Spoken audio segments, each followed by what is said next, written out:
Hi, I'm Dr. Lindsay Trottier. I'm a doctor of acupuncture and Chinese medicine practicing in San Diego, California. Today I had a patient come in and she had been complaining about chronic wrist pain.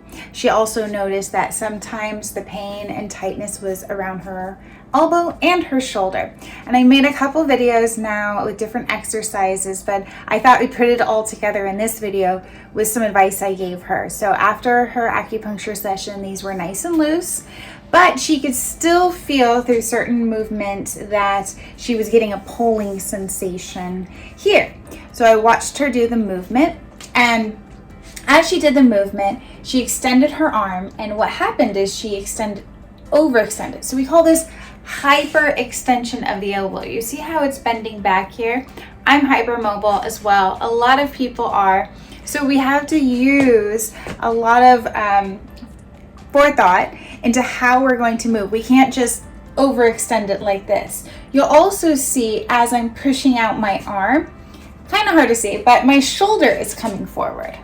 Okay, so what we want is, again, when we go to extend, we want to keep some stability in our torso, okay? Not throw our arm out. That is going to disrupt the nerve coming through this part of the shoulder into the arm. So I had her think about, okay, keeping your torso straight and then also keeping a small bend in the elbow, not hyperextending. So a couple of the videos that I said, remember these videos of exercises? This is how we put it all together.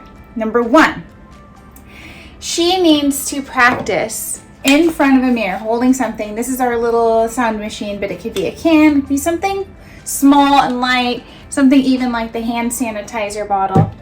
Holding it in the arm and extending in front of you, in front of a mirror. You can do 2 at a time, you can do 1 at a time. We're just going to get the muscle memory of keeping our torso stable, getting full range of motion through the shoulder, and not overextending through the elbow. So back and forth. I have a video on this one. Now, I mentioned that she could incorporate scapular push-ups to make sure that she is not overdoing it with her shoulder blades.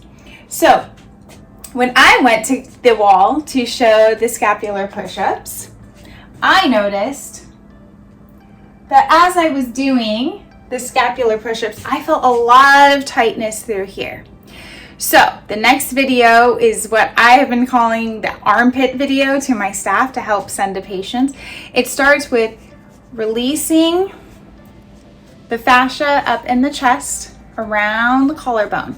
We're using this part of our knuckles and we're giving ourselves a gentle massage. It is not a digging. We're not digging in. We're just making gentle circles, okay? Then we grab the armpit. This is to help release the pecs. And then we grab from the behind.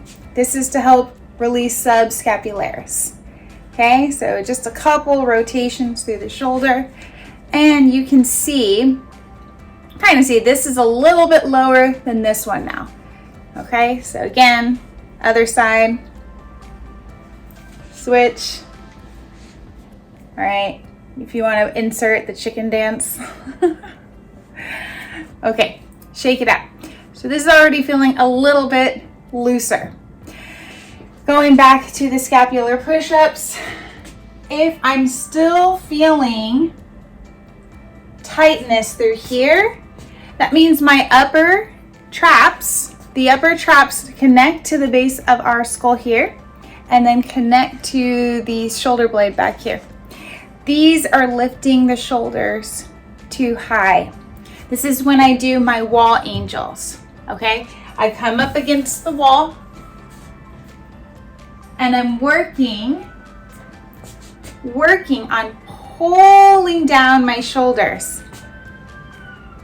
Do you see this is up, upper traps, pulling down is lower middle traps and rhomboids. We want to get those activated. And so we're not going to feel as much tightness and pulling. We're not going to feel this through here.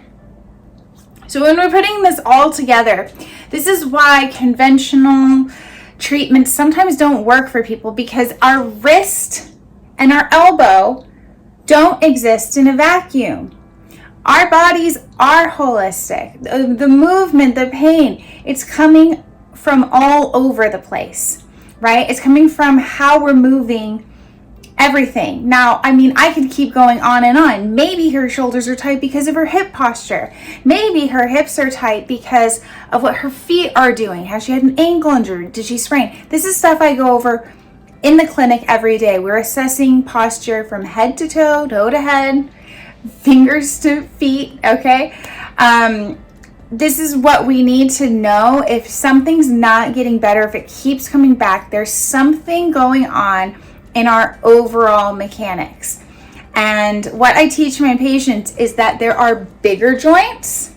The shoulder's a bigger joint than the wrist joint. The wrist is bigger than the fingers. So we always start with making sure the bigger ones are working properly so that we have smooth blood, nerve, and chi flow downstream. If this sounds like something that you want to learn more about, or if you think that this is going to be helpful in your recovery, reach out to me at levelacupuncture.com. You can book a discovery call for free to learn if the services in this office are going to be helpful for you. I have a ton of free resources on YouTube. Or you can come into the clinic and we'll work one-on-one together. Again, I'm Dr. Lindsay Trottier. Have a great day.